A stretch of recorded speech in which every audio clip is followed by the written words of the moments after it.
அனைவருக்கும் அஸ்ஸலாமு அலைக்கும் வரஹ்மத்துல்லாஹி வபரகாத்துஹு அண்ட் குட் மார்னிங், வணக்கம். ரைட், இந்த காலை நேரத்துல இன்றைய பாடத்தை நாங்க ஆரம்பிக்கலாம். இன்றைய பாடம் ஒரு சிறுகதை தொடர்பானது. உங்களுக்கு தெரியும், தமிழ் இலக்கியத்தை பொறுத்த வரைக்கும் பல்வேறு விதமான இலக்கிய வடிவங்கள் காணப்படுது. ரைட், அதாவது கட்டுரை என்று ஒரு விடயத்தை நாங்க பார்த்திருக்கிறோம். கட்டுரை என்பது ஒரு தமிழ் இலக்கியத்துடைய ஒரு வடிவம், ஒரு ஃபார்மேட். என்ன, நாங்க சொல்ல வருகின்ற ஒரு செய்திய, ஒரு விடயத்தை நாங்க அந்த அமைப்புல நாங்க என்ன செய்கின்றோம்னு சொன்னா எழுத்து மூலமாக தருகிறோம். ரைட், அப்ப அது உரைநடையில எழுதப்படுகின்ற ஒரு விதமான இலக்கியம் கட்டுரை. அதே போல கவிதை நாங்க பாக்குறோம். நாங்க இதுக்கு முதல்ல படிச்சிருக்கிறோம் நிறைய கவிதைகள். மரபு கவிதையாக இருக்கலாம், அல்லது நவீன கவிதையாக இருக்கலாம், புது கவிதைகளாக இருக்கலாம். இதெல்லாம் வடிவத்துல, பாடல் வடிவத்தில் எழுதப்படுகின்ற ஒரு இலக்கிய வடிவம். அதே போல நாடகம் பார்த்திருக்கிறோம். நாடகம் என்பது கூட ஒரு இலக்கிய வடிவமாக காணப்படுது.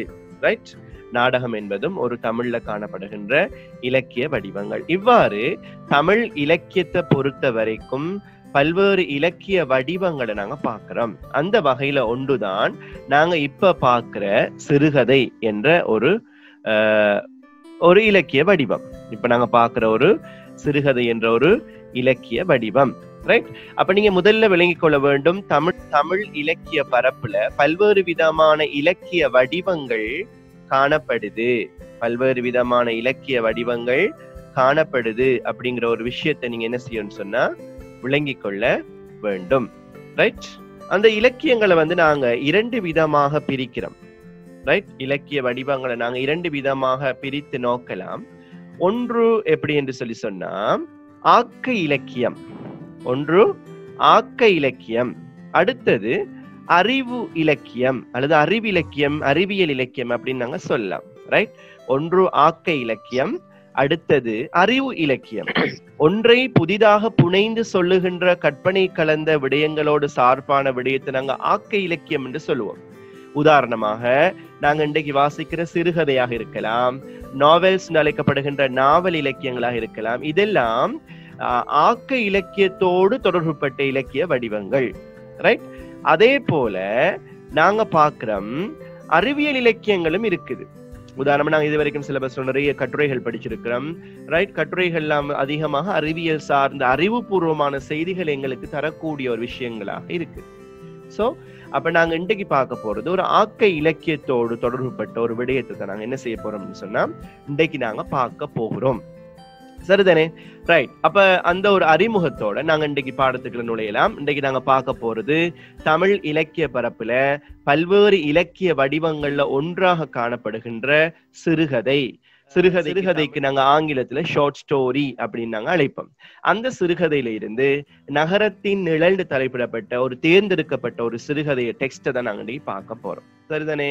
ரைட், பாடத்துக்குள்ள நுழையலாம். ரைட், இந்த பாடம் உங்களோட தமிழ் பாடத்துல 18வது பாட அழகாக காணப்படுது. நகரத்தின் நிழல்.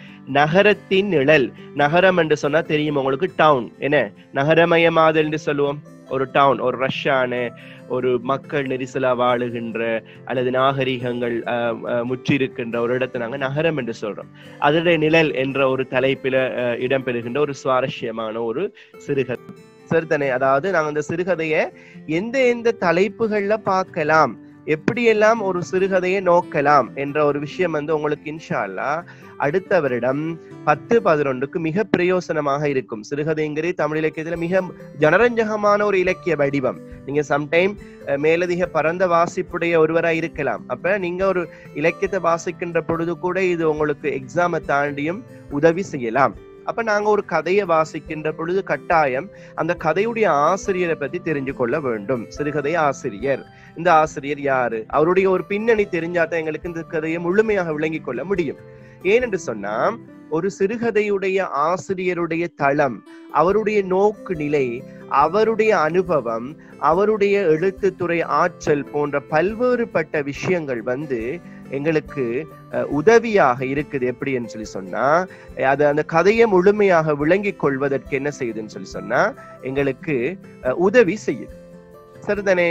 ரைட், அப்படியாக இருந்தால் நாங்க இந்த சிறுகதையை பார்க்கின்ற பொழுது இந்த சிறுகதையுடைய ஆசிரியரை பத்தி நாங்க பார்க்க போறோம். சரிதானே? அது மட்டும் இல்லாம கதை கரு, இது என்ன கதையை கருவாக கொண்டிருக்குது, இது என்ன கதையை கருவாக கொண்டிருக்குது.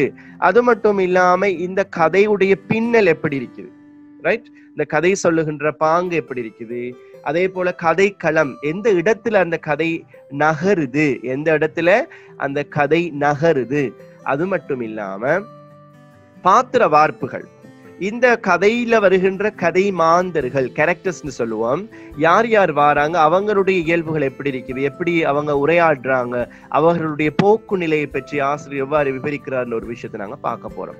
அடுத்தது நான் ஏற்கனவே சொன்னது போல ஆசிரியருடைய நோக்கு நிலை எப்படி இதுல இந்த கதை ஊடாக லாபகமாக வெளிந்து சொல்லுகிறாரு. அடுத்து அவருடைய மொழி நடை எப்படி இருக்குது, உத்தின்னு சொல்லுவோம், டெக்னிக், கதை சொல்லுகின்ற பாங்கு போன்ற விஷயங்களும். இந்த கதை படிக்கிறது மூலமாக நாங்க என்ன விழுமியங்களை பெற்றுக்கொள்ளுகின்றோம், என்ன விழுமியங்களை நாங்க பெற்றுக்கொள்ளலாம் என்ற ஒரு விஷயத்தை நாங்க பார்க்க போறோம். சரிதானே? ரைட். இந்த கதையை நீங்க நிறைய பேர் வாசிச்சிங்களோ தெரியாது, வாசிச்சிங்களோ இல்லையோ அதை பத்தி எனக்கு அறிமுகம் இல்லை. ஆனா நீங்க இந்த பாடம் முடிஞ்சதுக்கு பிறகு நீங்க என்ன செய்யலாம்னு சொன்னா கட்டாயம் வாசிங்க இந்த கதையை. அல்லது வாசிச்சாக்களா இருந்தா நாங்க இன்றைக்கு படிக்க போற விஷயத்தோட ஒப்பிட்டு பார்த்து நீங்க என்ன செய்யலாம்டா விளங்கி கொள்ள முடியும். Right right. அப்ப நாங்க இன்றைக்கு முதலாவது நாங்க பார்க்க போறோம் ஒரு இலக்கியத்தை எவ்வாறு நாங்க பார்க்கிறது. ஒரு இலக்கியம் என்று சொல்லுகின்ற பொழுது இலக்கியம் காலத்தை பிரதிபலிக்கின்ற கண்ணாடி என்று சொல்லுவாங்க பலர். என்ன, இலக்கியங்கள் காலத்தை பிரதிபலிக்கின்ற கண்ணாடி. ஏன்னு சொன்னா ஒரு இலக்கியம் அந்த காலம், அந்த இலக்கியம் தோன்றிய கால பகுதியை பிரதிபலிக்குது. அந்த காலத்துடைய அரசியல், சமூக கலாசார சூழலாக இருக்கலாம், அல்லது சமய நம்பிக்கைகளுடைய வெளிப்பாட்டை அது சொல்லலாம். அதே போல கலை கலாசார பண்பாடுகளை அது விவரிக்கலாம். இப்படி சமூகத்துடைய நோக்கு நிலைகள், சாதி அல்லது மொழி ஏற்றத்தாழ்வுகள் அல்லது தொழில் தொடர்பான பல்வேறு அம்சங்களை பத்தி அது பேசலாம். சோ ஒரு இலக்கியம் என்பது ஒரு சமூகத்தை புடம் போட்டு காட்டுகிறது. ரைட். அந்த இலக்கியத்தை படைக்கின்ற படைப்பாளியாகிய ஆசிரியர் அந்த சமுதாய நோக்கு நிலையில நின்று கொண்டு அந்த இலக்கியத்தை படைப்பார். அதோடைய ஊந்து சக்தியாகத்தான் இந்த இலக்கியங்கள் பிறக்குது. சோ நாங்க அந்த இலக்கியத்தை பார்க்கறதன் ஊடாக அந்த கால சமுதாய வாழ்க்கை, அவருடைய வாழ்க்கை முறைகளை பற்றி நாங்க அறிஞ்சு கொள்ளக்கூடியதா இருக்குது. பாருங்க, இன்றைக்கு பல நூறு ஆண்டுகளுக்கு முற்பட்ட சங்ககால இலக்கியங்களை, கவிதைகளை சுவைக்கிறது மூலமாக அந்த கால சமூக சூழலை நாங்க விளங்கி கொள்றோம், அந்த கால மக்கள் எப்படி வாழ்ந்திருக்கிறாங்கன்னு சொல்லி. ரைட். அதே போல ஏனைய காலங்கள்ல இலக்கியங்களும் அவ்வாறு என்ன செய்யப்பட்டது இருக்குன்னா பிரதிபலிக்கப்பட்டிருக்கு. சோ எந்த ஒரு இலக்கியமும் ஒரு காலத்தை பதிவு செய்கிறது. அதனால தான் நாங்க சொல்றது ஒரு இலக்கியம் காலத்தை பிரதிபலிக்கின்ற கண்ணாடி என்று சொல்லுவோம். அந்த வகையில சிறுகதை என்றால் என்ன என்பது தொடர்பாக நாங்க முதல்ல எங்களுடைய கவனத்தை குவிப்போம். சரிதானே? சிறுகதை என்றால் என்ன அப்படி கேட்டு பார்த்தோம் என்று சொன்னா, சிறுகதை என்றால் சிறிய கதை. ரைட். சிறிய கதை. சிறுகதை என்றால் சிறிய கதை என்றுதான் பொருள்படுது. சரிதானே? சிறுகதை என்றால் சிறிய கதை, அதாவது ஷார்ட் ஸ்டோரி. நான் ஏற்கனவே சொன்ன ஆங்கிலத்துல ஷார்ட் ஸ்டோரி என்று சொல்லுவாங்க, சிறிய கதை. ரைட். இப்ப தமிழியல் ரீதியா நாங்க பார்த்தோம்னா சிறுகதை என்ற ஒரு வடிவம் தமிழுக்குள்ள புதுசா அல்லது பரம்பரையாக காலாகாலமாக இருந்து வந்திருக்கிறதா என்று பார்த்தால் அதுக்கு 2 விடைகளை சொல்லலாம். ஒன்று, தமிழ் தோன்றிய ஆரம்ப காலத்திலிருந்து எங்களுக்குள்ள இலக்கிய வடிவங்கள் வளர்ந்து வந்திருக்குது. குறிப்பாக நாட்டுப்புற கலை, ஃபாக்லோர்னு சொல்லக்கூடிய நாட்டுப்புறவியல் இலக்கியங்கள் எங்களோட தமிழுக்குள்ள விரவி காணப்படுது. அது அந்த கதை சொல்லுகின்ற பாங்கு, என்ன பாட்டி கதை சொல்றது, பாட்டன் கதை சொல்றது உங்களுக்கு தெரியும், நாங்க சின்ன வயசுல கேட்டு வளர்ந்திருக்கிறோம். என்ன அப்ப அப்படியாக கதை கூறுகின்ற பாங்கு எங்களோட தமிழுடைய சூழலுக்குள்ள இருக்குது. அது நாட்டுப்புற கதை வடிவமா இருந்தால் என்ன, கட்டுக்கதைகளா இருந்தால் என்ன, சுவாரஸ்யமான அம்சங்களா இருந்தால் என்ன, கதை கூறுகின்ற பாங்கு எங்கிட்ட இருந்திருக்குது. நாட்டார் கதைகள் எங்களுக்கு தெளிவா விளங்கலாம். ஆனால் பண்டைய கால தமிழ்ல மிக நெருங்கிய தொடர்பாக இலக்கிய வடிவத்துல செய்யுள் தான் இடம்பெற்றிருக்கிறதால செய்யுள் வடிவத்துல சிறுகதைக்குரிய பண்புகளை உள்ளடக்கிய சில இலக்கிய வடிவங்கள் காணப்படுது. சில சங்க செய்யுள்கள்லாம் சிறுகதைக்குரிய பண்புகளோட, சில கதை வடிவங்களோட சில பாடல் அமைப்புகள் இருக்குது. ஆனா நாங்க இன்றைக்கு பார்க்கிற உரைநடை இலக்கிய வடிவத்துல காணப்படுகின்ற சிறுகதையை போல பண்டைய காலத்துல தமிழ் சிறுகதைகள் காணப்பட இல்லை. நீங்க 8ஆம் ஆண்டுல 9ஆம் ஆண்டுல நீங்க ஆரம்பத்துல படிச்சிருக்கிறீங்க நாட்டுப்புற கதைகள். மருமகனுக்கு விருந்து கூட ஒரு நாட்டுப்புற கதை நாங்க படிச்சிருக்கிறோம் ஃபர்ஸ்ட் டேர்ம்ல. ரைட்? அப்ப இப்படியான கதைப்பாங்கள் ஆரம்ப காலத்துல இருந்திருக்குது. ஆனால் இன்றைக்கு நாங்க பார்க்கிற உருவ உத்தி பிரக்ஞை பூர்வமான சிறுகதை வடிவம், இன்றைக்கு நாங்க வாசிக்கிற ஷார்ட் ஸ்டோரியுடைய அமைப்பு ரீதியான ஃபார்மேட் ரீதியான ஒரு சிறுகதை வடிவம் 19ஆம் நூற்றாண்டுடைய பின்பகுதியில தான் ஆங்கிலேயருடைய வருகைக்கு பிறகு இந்தியாவுல இருந்துதான் ஆரம்பிக்குது. என்று சொன்னா ஆங்கிலேயர்கள், குறிப்பாக பிரெஞ்சு நாட்டுக்காரர்கள், பிரெஞ்சு இலக்கியத்தில இருந்து தான் வருது. காலனித்துவத்துல இந்தியா இருக்கின்ற பொழுது அவர்களுடைய கலை, கலாசார, பண்பாடு, மொழி போன்ற இன்னொரு அம்சங்கள் இந்தியாவோட கலக்க ஆரம்பிச்சது. இன்றைக்கும் பாண்டிச்சேரிக்கு போனா தெரியும், பாண்டிச்சேரியில ஒரு பிரெஞ்சு காலனின்ற ஒரு இடமே இருக்குது. ரைட்? அப்ப முழுக்க முழுக்க இந்தியாவுடைய கலப்போடு சேர்ந்து அந்த வெளிநாட்டு அல்லது அந்நியர்களுடைய கலப்பு இந்தியாவில் ஏற்படுத்தப்பட்ட காரணத்தினால் அந்த காலத்துடைய இலக்கிய வடிவங்களும் மாற்றங்களை ஏற்பட்டது. அதுல மிக முக்கியமா சொல்லப்படுகின்ற ஒரு மிக முக்கியமான அமைப்பு தான் இந்த அவர்களுடைய இலக்கிய வடிவங்கள் தமிழுக்கு அறிமுகமாகிச்சது. அந்த வகையில மிக பண்டைய காலத்துல அறிமுகப்படுத்தப்பட்ட இலக்கியம் நாவல்ஸ் அழைக்கப்படுகின்ற நாவல் இலக்கியங்கள். இந்த நாவல் இலக்கியங்கள் முதலாவதாக என்ன செய்யப்படுதுன்னு சொன்னா தமிழ் சூழலுக்குள்ள வந்து சேருது. தமிழ்ல என்ன செய்யறாங்கன்னு சொன்னா அந்த மாதிரி விஷயங்களை வந்து படைக்க ஆரம்பிக்கிறாங்க. இந்த தமிழ் சூழலுக்குள்ள நாவல் இலக்கியங்கள் வந்து சேர்ந்து கிட்டத்தட்ட 30 ஆண்டுகளுக்கு பிறகு ஷார்ட் ஸ்டோரி என்று சொல்லக்கூடிய ஒரு சிறுகதை வடிவமும் வந்து சேருது. அப்ப அண்மையான ஒரு நாடான இலங்கையும் அதுக்கு விதிவிலக்காக இல்லை. சோ அப்ப அந்த நாங்க இன்றைக்கு பார்க்கிற உரைநடை வடிவத்துல, அதாவது ஒரு வாக்கிய அமைப்பில் எழுதப்படுகின்ற அந்த கதை வடிவமாகிய சிறுகதை என்கின்ற ஒரு தனித்துவமான வடிவம் மேலே தேய கலை கலாசாரத்தில் இலக்கியத்திலிருந்து எங்களுக்கு வந்து சேர்ந்தது. குறிப்பாக எங்களுக்கு ஆங்கில அல்லது பிரெஞ்சு இலக்கியத்திலிருந்து வந்து சேர்ந்தது. ரைட்? அப்ப உரைநடை அவங்க தான் அறிமுகப்படுத்தி இருந்தாங்க. உரைநடை அறிமுகப்படுத்தப்பட்டதற்கு பிற்பாடு உரைநடையில் எழுதப்படுகின்ற, நான் ஏற்கனவே சொல்லப்படுகின்ற இந்த ஆக்க இலக்கியமாகிய சிறுகதை, நாவல் சிறுகதை தமிழுக்குள்ள வந்து சேருது. ரைட்? அப்ப இந்த கதை எப்படிப்பட்டதுன்னு சொன்னா புனையப்படுவது. அதனால தான் நாங்க ஆங்கிலத்துல ஃபிக்ஷன் சொல்லுவோம். என்ன? கட்டப்படுவது, புனைந்து உரைப்பது. அதுல உள்ள ஏதாவது ஒரு முக்கியமான மைய விஷயம் சமூகத்துல உள்ள நிகழ்வுகளா இருக்கும் அல்லது தனி மனிதனுடைய பிரச்சனைகளை பேசுவதா இருக்கும். அதை வைத்துக் கொண்டு கட்டுறது. எப்படி? புனைந்து அதை அழகியல் ரீதியாக கட்டுவது தான் இந்த சிறுகதை. ரைட்? அப்ப இந்த சிறுகதை என்பது ஒரு உரைநடை வடிவில் எழுதப்படுகின்ற ஒரு இலக்கியம்.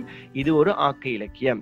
அது மட்டும் இல்லாம சிறுகதை இலக்கியம் என்பது ஒரு தனி மனிதனுடைய பிரச்சனைகளையோ அல்லது ஒரு சமுதாயத்துடைய பிரச்சனைகளையோ பிரதிபலிக்கும். ஒரு தனி மனிதனுடைய அவசரமாக இருந்தால் என்ன, விடயம் சார்ந்த ஒரு வெளிப்பாடாகவும் இருக்கலாம். ரைட்? ஒரு பாச உணர்வு, ஒரு காதல் உணர்வு, ஒரு மர்ம உணர்வு, இப்படி எப்படியாக இருந்தாலும் அது சார்ந்த விஷயத்தை தனி மனித ரீதியாகவோ ஒரு சமூக ரீதியான பிரச்சனைகளை என்ன செய்ய முடியாது, அது கொண்டு வரும். ரைட்? மன உணர்வுகளோட சிந்தனை கிளர்ச்சி அதை தூண்டிவிடக்கூடியது. ஒரு சிறுகதை வாசிக்கிறார்களுக்கு தெரியும், வாசிக்க என்ன செய்யும்னா மன கிளர்ச்சிகளை தூண்டிவிடும். அதுக்குள்ளே நாங்க இன்வால்வ் ஆகிடுவோம். நாவல் வாசிக்கிறாக்களை பாருங்க. நாவல் வாசிக்கிறாக்கள் தற்காலத்துல குறைஞ்சு கொண்டு வராங்க. போன் வந்ததுக்கு பிறகு வாசிப்பாளர்களே குறைஞ்சு போயிட்டாங்க. அவங்க அந்த கதைகளுக்குள்ள ஊடாட்டம் அடைந்து அப்படி இளையோடி காணப்படுவாங்க. என்று சொன்னால்தான் அந்த இலக்கியத்துடைய மிக முக்கியமான ஒரு விடயம் நாங்க சொல்லலாம். சரிதானே? ரைட். அப்ப அதாவது அந்த வாசகனுக்கும் அந்த எழுத்தாளனுக்கும் இடையிலான உறவு அப்படியே ஊடாட செஞ்சிருவார். ரைட்? மிக சிறந்த இலக்கிய ஆசிரியர்கள் அப்படித்தான் இருப்பாங்க. ரைட்? அது மட்டும் இல்லாம நான் ஏற்கனவே பார்த்ததை போல ஒரு சமூகத்துடைய கலாசாரத்தை பிரதிபலிக்கின்ற கண்ணாடியாக இந்த சிறுகதைகள் காணப்படுது. சோ சிறுகதை என்றால் ஷார்ட் ஸ்டோரி, புனைக்கதை இலக்கியமான ஃபிக்ஷன் சொல்லக்கூடிய ஒரு வகைப்பாட்டுக்குள்ள உள்ளது. புனையப்பட்டு எழுதுவது, உரைநடை வடிவத்தில் எழுதுகின்ற ஒரு விஷயம் என்பதை நீங்க விளங்கி கொண்டிருப்பீங்க. இன்றைக்கு நாங்க பார்க்க போற சிறுகதை கூட இத்தகைய ஒரு சிறுகதை சார்ந்ததுதான். ரைட்?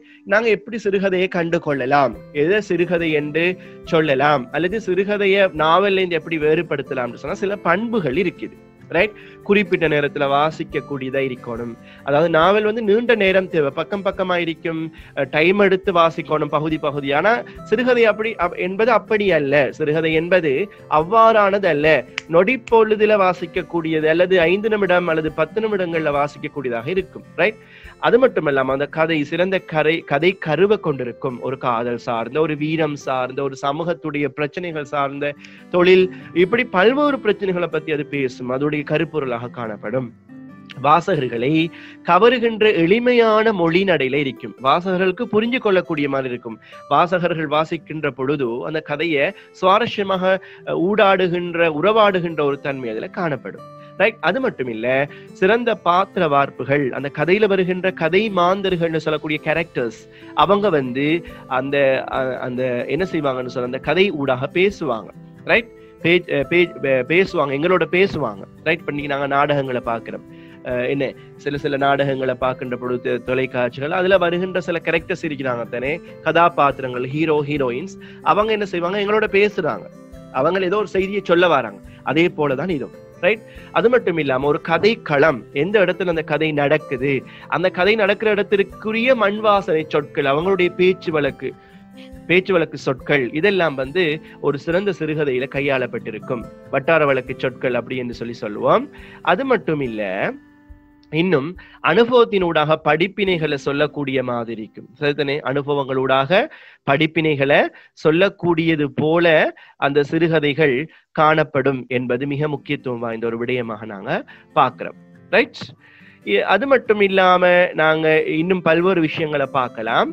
தேவையான இடத்துல வர்ணனைகள் வந்து சொல்லப்பட்டிருக்கும். தேவையான இடத்துல வர்ணனைகள் வந்து சொல்லப்பட்டிருக்கும். அதாவது இயற்கையை வர்ணிச்சாக இருக்கலாம், அல்லது இன்னொரு அந்த கதை மாந்தர்கள்ல வருகின்ற கதாபாத்திரங்களை வர்ணிச்சு பல்வேறு விஷயங்களை வந்து என்ன செய்வாங்கன்னு சொன்னா அந்த இலக்கியங்கள்ல பேசப்படும். ரைட். அடுத்தது நாங்க இந்த இலக்கிய ஆசிரியரை பத்தி பார்க்க போறோம். இன்றைக்கு நாங்க பார்க்க போற நகரத்தின் நிழல் தலைப்பிடப்பட்ட அந்த சிறுகதையுடைய ஆசிரியர் டொமினிக் ஜீவா. டொமினிக் ஜீவாவை பொறுத்த வரைக்கும் இப்ப உள்ள ஜெனரேஷனுக்கு அவர் தெரியாம இருக்கலாம். ஆனா நல்ல வாசிக்கின்ற வாசகர்களுக்கு இவரை பத்தி நல்லா தெரிஞ்சிக்கும். ஈழம் என்று சொன்ன இலங்கையுடைய தமிழ் இலக்கிய துறையில 21ஆம் நூற்றாண்டுல மிக முக்கியத்துவம் வாய்ந்த ஒரு இலக்கிய கர்த்தாவாக, எழுத்தாளராக நாங்க டொமினிக் ஜீவாவை பார்க்கலாம். இவர் 27ஆம் தேதி ஜூன் மாதம் 1927ஆம் ஆண்டு யாழ்ப்பாணத்துல பிறந்தாரு. இவர் ஒரு சிறந்த எழுத்தாளர், ஒரு சஞ்சிகை ஆசிரியராகவும் அறியப்பட்டார். சரிதானே? இவருடைய சஞ்சிகை பத்தி நான் சொல்லி ஆகணும். 1966ஆம் ஆண்டுகள்ல மல்லிகை என்று சொல்லி தொடர்ந்து இலக்கிய சஞ்சிகை ஒன்று 49 ஆண்டுகளாக தொடர்ச்சியா வெளிவந்தது. ரைட். அந்த சஞ்சிகையுடைய ஆசிரியராக இவர் இருந்தார். அது மட்டும் இல்ல, இந்த டொமினிக் ஜீவா வந்து 1960களில் வெளிவந்த தண்ணீரும் கண்ணீரும் என்று சொல்லக்கூடிய சிறுகதை தொகுப்புக்காக சாகித்ய மண்டல பரிசு கூட பெற்றிருக்கிறாரு. இத்தகைய சிறப்பு வாய்ந்த அந்த சிறுகதை ஆசிரியர் பல்வேறு இலக்கியங்களை படைச்சிருக்கிறாரு. குறிப்பாக சிறுகதை, கட்டுரை போன்ற துறைகள்ல தன்னுடைய ஆளுமையை வெளிப்படுத்தியிருக்கிறாரு. பாதுகை சொல்லக்கூடிய இலக்கியம், சாலையின் திருப்பம், வாழ்வின் தரிசனங்கள், டொமினிக் ஜீவா சிறுகதைகள் முதலான சிறுகதை தொகுப்புகளாக இவருடைய வெளிவந்த தொகுப்புகளாக காணப்படுது. ரைட். இன்னும் பல்வேறு இலக்கியங்களை படிச்சிருக்கிறாரு. மிக சுருக்கமாக இவரை பத்தி நாங்க விளங்கி கொண்டோம்.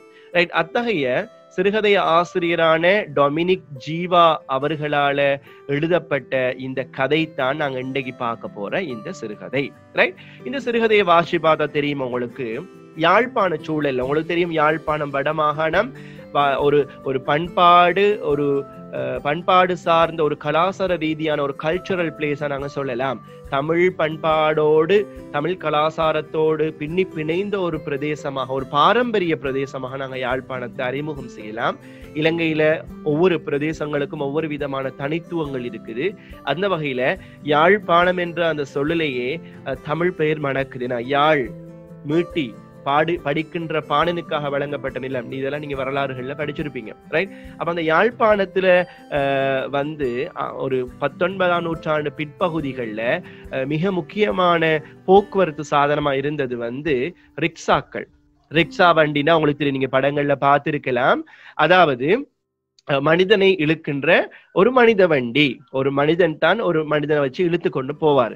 அந்த காலத்துல மிக தூரங்கள் அல்லது குறுகிய தூரங்கள் போறதா இருந்தா வாகனங்கள் குறைவான கால பகுதிகள்ல சாதாரண என்ன செய்ய, அந்த கூலி தொழில் செய்கின்றவர்கள் என்ன செய்வாங்கன்னா, இப்படியான வண்டியை வச்சுக்கொண்டு ஆக்களை நடைவண்டியாக இழுத்து செல்லுவார்கள். அதுக்கு சில கட்டணங்களை அறவீடு செய்வாங்க. இதைத்தான் நாங்க சொல்றோம் ரிக்ஷாக்கள்னு சொல்லி. இது வந்து தான் யாழ்ப்பாணத்துல டவுன் பிரதேசத்துல, நகர் பிரதேசத்துல காணப்பட்டது. அதுக்கு பிறகு டாக்ஸி சொல்லக்கூடிய அந்த ஆட்டோ அது இதுகள்லாம் வந்ததுக்கு பிறகு ரிக்ஷா சொல்லக்கூடிய அந்த ஆட்களுக்கு வந்து வேலை இல்லாம போச்சு. அவர்களுடைய தொழில் வந்து இழக்கப்பட்டது. இப்படிப்பட்ட ஒரு அவல நிலையைத்தான் இந்த சிறுகதையை வந்து கதை கருவா கொண்டிருக்கு. சரிதானே? இதுல வருவாரு ஒரு சின்னட்டின்னு சொல்லி ஒரு கதாபாத்திரம். அவர் நீண்ட நாளா வந்து நேர்மையாக உழைத்து பிழைக்கின்ற ஒரு கேரக்டரா சொல்லப்படுறாரு. இவர் யாழ்ப்பாண பிரதேசத்துல, குறிப்பாக டவுன் பிரதேசத்துல வந்து இந்த மாதிரி ரிக்ஷா வண்டி இழுத்து தன்னுடைய பிழைப்பை நடத்துகின்ற ஒருவர். ஆனா காலத்தின் வேகம் காரணமாக, நகரமயமாதல், நாகரிகங்களுடைய வளர்ச்சி காரணமாக நாடுகள் முன்னேறி கொண்டு வருகின்ற பொழுது டாக்ஸியுடைய வருகையால் இத்தகைய சாதாரண கூலி தொழில் செய்கின்ற மக்களுடைய வாழ்வியல் எப்படி பிழைப்பு வந்து பறிக்கப்படுது என்ற ஒரு விஷயத்தை அழகான முறையில கதை கருவா கொண்டு இந்த இது காணப்படுது. சரி, இப்ப பாருங்க இந்த கதை எப்படி பின்னப்பட்டிருக்குது. ரைட், இந்த கதையை நீங்க வாசிச்சு தெரியும். அந்த தொடக்கத்தில இருந்தே படிப்படிப்படியாக அழகா வளர்ச்சி அடைச்சு கொண்டு போவார் இந்த கதையை.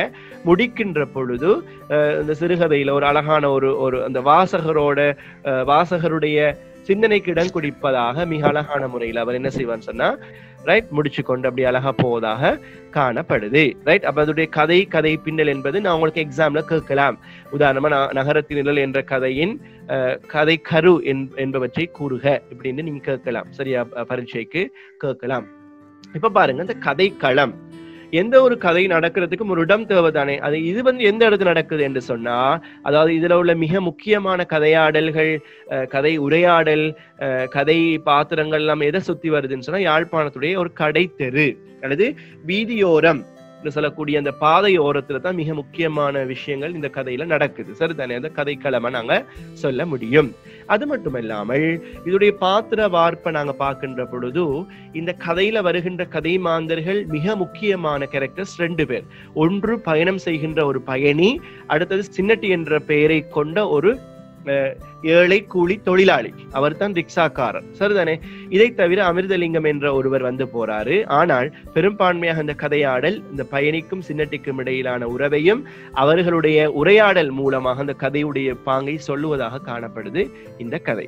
சோ பாத்திர பார்ப்பும் மிக அளவுக்கு அதிகமாக சித்தரிக்கப்படாம சிறுகதைக்கே உரிய பண்பாக இருக்கின்ற குறைந்த பாத்திரங்களை வைத்துக் கொண்டு கதையை சொல்லுகின்ற ஒரு கதையாடல் இதுல காணப்படுறங்கிற ஒரு விஷயத்தை நீங்க விளங்கிக் கொள்ள வேண்டும். அடுத்தது, இந்த கதை மூலமாக ஆசிரியருடைய நோக்கு நிலையை நாங்க பார்க்கலாம். ஆசிரியர் எப்படிப்பட்டவர், அந்த கதை ஆசிரியர் வந்து எப்படிப்பட்டவர்னா, அந்த கதை ஊடாக சில விஷயங்களை சொல்ல வாரார்.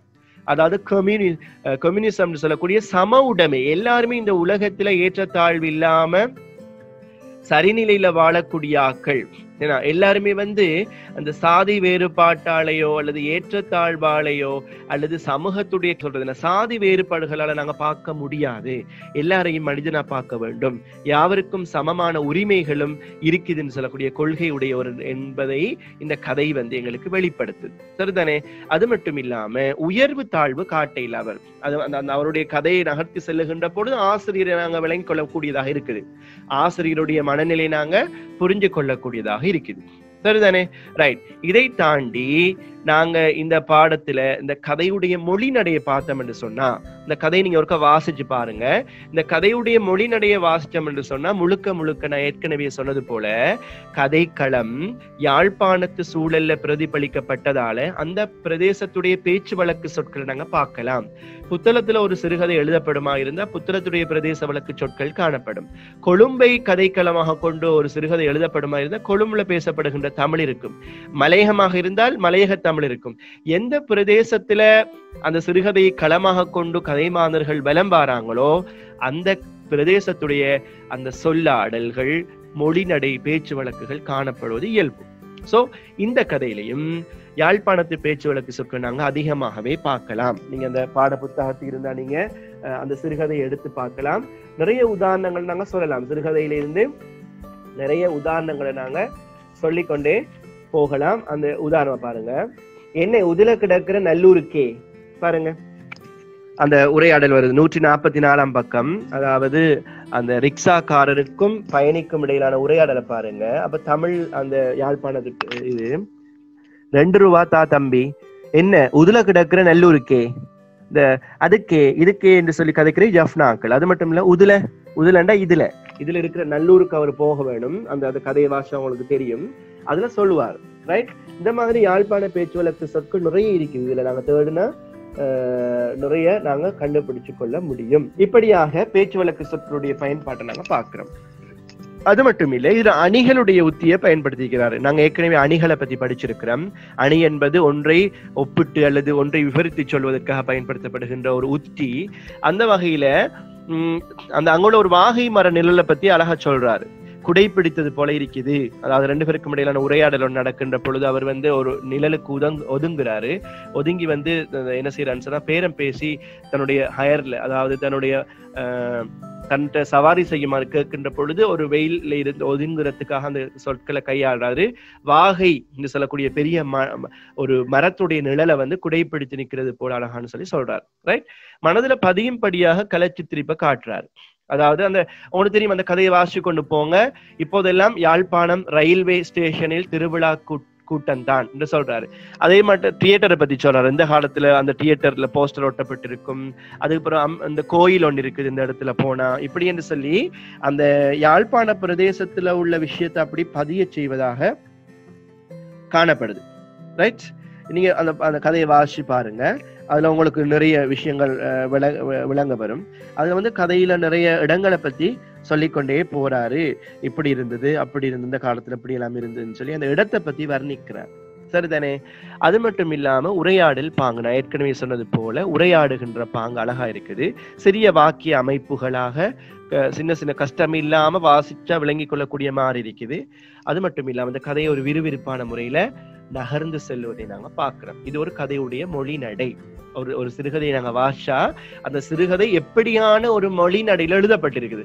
கஷ்டமான சொற்களை கொண்டா, இலகுவான சொற்களை கொண்டா, கடினமான வாக்கியங்களுடைய பொருள் அமைப்பு இருக்குதா, இல்லாட்டி இலகுவாக பொருள் புலப்படக்கூடிய மாதிரி இருக்குதா, அல்லது எத்தகைய பேச்சு வழக்கு சொற்கள் இருக்குது, நாங்க நுணுகி நாங்க என்ன செய்கின்றோம் சொன்னா அது அப்படியே நுனிப்புள் மேய்வது போல பார்க்காம அப்படி ஆழ அகல உழுவதை போல அந்த சிறுகதை அப்படியே துளாவி பார்க்கின்ற பொழுது அதோடைய அந்த மொழிநடை நாங்க புரிஞ்சு கொள்ளக்கூடியதாக இருக்கும். ரைட்.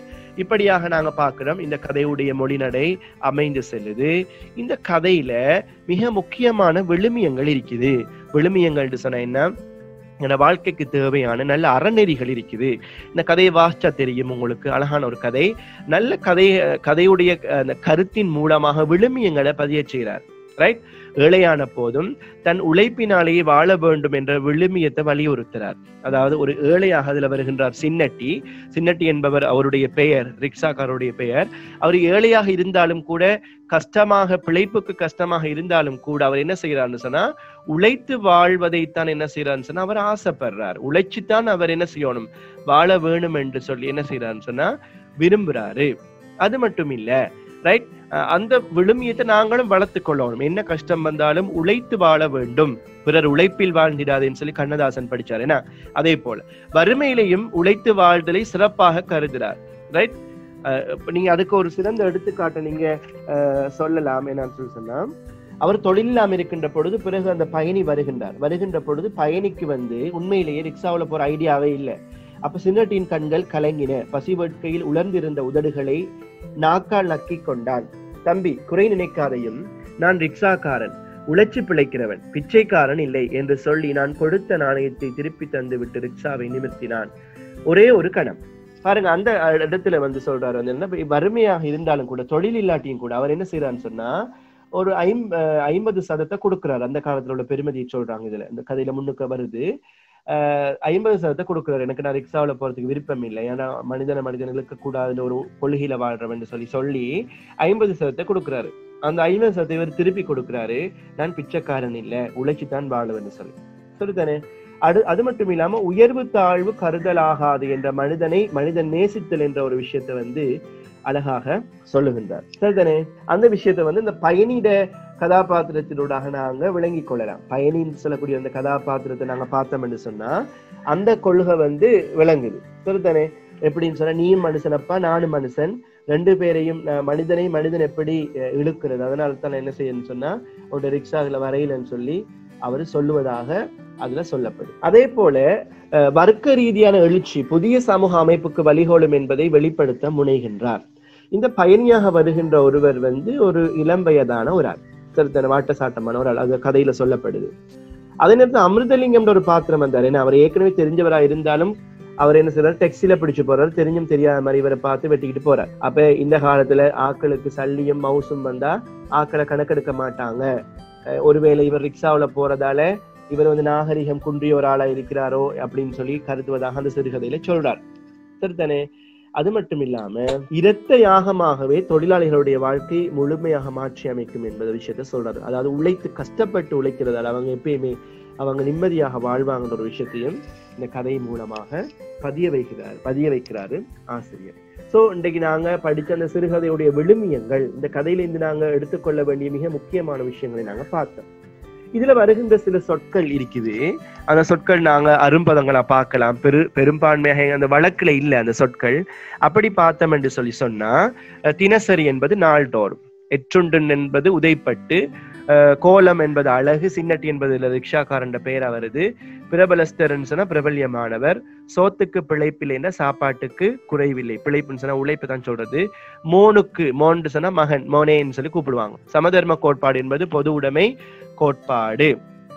இலட்சியவாதி என்பது குறிக்கோள் வழி நடக்கின்ற ஒருவரை நாங்க இலட்சியவாதி என்று சொல்லுவோம். சரிதானே? யாகம் என்று சொன்னா வேள்வி, சித்தாயகங்கள் சொன்னா சிக்கல்கள் அல்லது பிரச்சனைகள்னு சொல்லி நாங்க சொல்லலாம். இதுல சில அரும்பதங்கள் இருக்குது. இந்த சொற்களை நான் ஏன் இதுல சேர்த்து கொள்றேன்னு சொல்லலாம், சம்டைம் உங்களுக்கு பார்ட் 1 பேப்பர்களை நீங்க செய்கின்ற பொழுது அதுல இந்த மாதிரி சொற்களை உங்களுக்கு கேட்டு அதுல ஒத்த கருத்து சொற்களை கேட்கலாம். சரிதானே? ரைட். அல்லது வாசிக்கின்ற பொழுது உங்களுக்கு சில சொற்களுடைய புரிதல்கள் அவசியமாக இருக்கலாம். ரைட். இப்ப நாங்க இதுல பயிற்சிக்கு வரும். இதுல என்னென்ன விஷயங்களை சொல்லப்படுதுன்ற ஒரு விஷயத்தை நாங்க பார்ப்போம், மதிப்பிட்டு பார்ப்போம். அப்ப நான் அந்த பயிற்சியை பார்க்கின்ற பொழுது புத்தகத்துல சில பயிற்சிகள்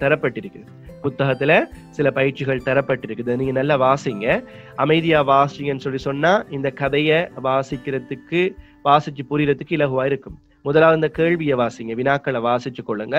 வாசிக்கின்ற பொழுது இந்த கதையில சொல்லப்படுகின்ற விடயத்தை வச்சுதான் இந்த கேள்விகள் கேட்கப்பட்டிருக்குது. சோ உங்களுக்கு இந்த வினாக்களை வாசிட்டு இந்த கதைகளை வாசிக்கின்ற பொழுது வினாக்களை விடையளிப்பதற்காக வாசிக்கின்ற நோக்கத்தோட வாசிக்கின்ற பொழுது எங்களுக்கு விடைகளை நீங்க அண்டர்லைன் பண்ணி கொண்டு அதுக்கு அந்த விடைகளை பொறுக்கெடுக்க முடியும்.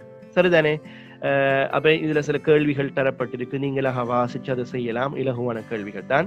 சோ இன்றைய பாடத்துல முடிவுல வந்திருக்கிறோம். இதுவரைக்கும் பார்த்த ஒரு விஷயம் உங்களுக்கு நல்லா விளங்கியிருக்கும் நான் நினைக்கிறேன்.